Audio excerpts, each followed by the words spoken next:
Surf Town, USA, Encinitas. It's the surf center of the world.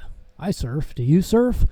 Well, guess what, folks? This video is not about surfing, but can you tell me what beach this is? Pretty hot surf spot. Folks, this video is about Encinitas and Cardiff. I'm a longtime resident from Encinitas. Actually, I was raised in Cardiff. Guess where this building is located? Does anyone know what this building is? I'm going to be talking about trees and our heritage here and the way things are going. So if you got 5 minutes, please pay attention, and I'm going to teach you a couple things.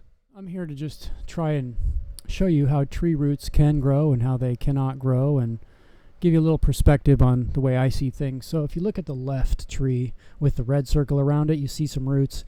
Now, a baby tree or a carrot might have a root system like this. However, if you look at the right with the green, tree roots on a mature tree are usually shallow because that's where the water is, and the tree roots can only grow where water takes them. So take this tree, for example. This is just an example. No two trees are alike. These roots are actually a victim of erosion.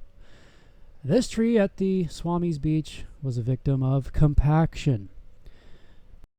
Some people say beetle. This tree behind the Cardiff Library is gone. So there's a theme here.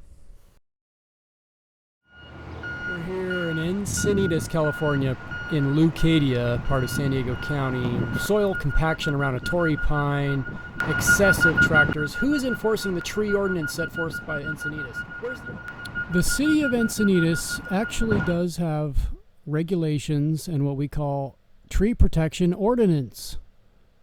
Just like many other cities in America, we have rules that help protect trees.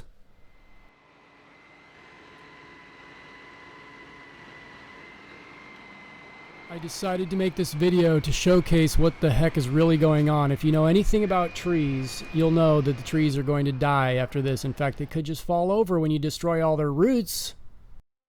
Earlier that day, this is what was going on.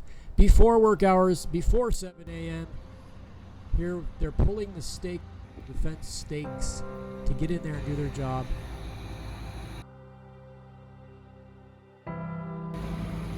Now listen, folks, I am not against the streetscape. I'm not against drainage. I'm not against bike lanes. I'm not against any of this development. However, I'm against taxpayers paying to work around the trees to try to avoid the trees.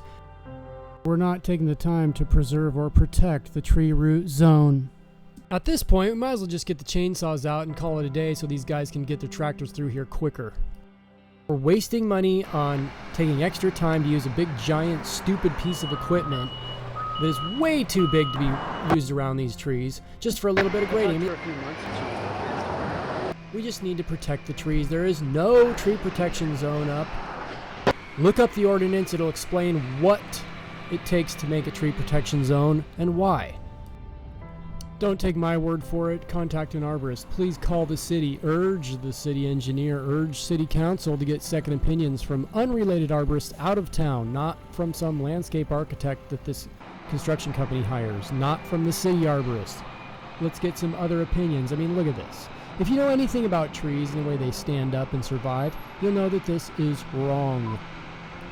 After countless calls to the city, I finally got a hold of the city engineer, and her argument is, oh, well, cars are parking under the trees all the time anyway, so they can withstand it.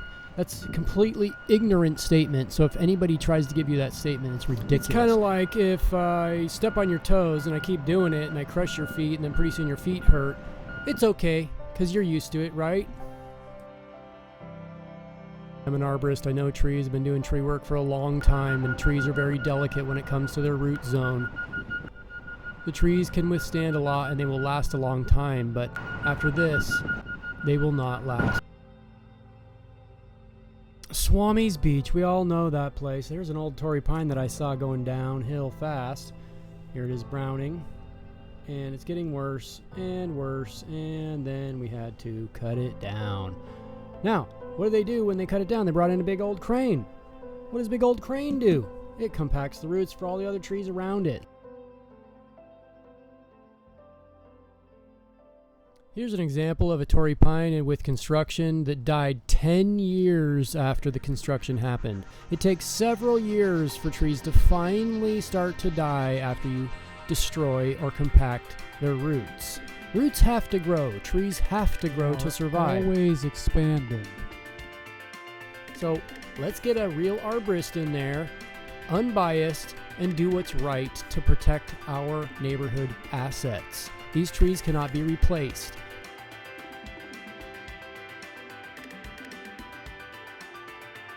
If you cut down a Christmas tree, it stays green, doesn't it? It stays green for about 2 or 3 weeks in your house and it smells great, but then pretty soon it is dead.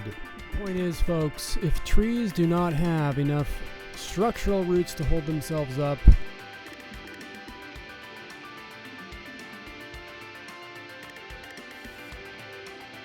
or enough feeder absorbing roots to keep them alive, they will die.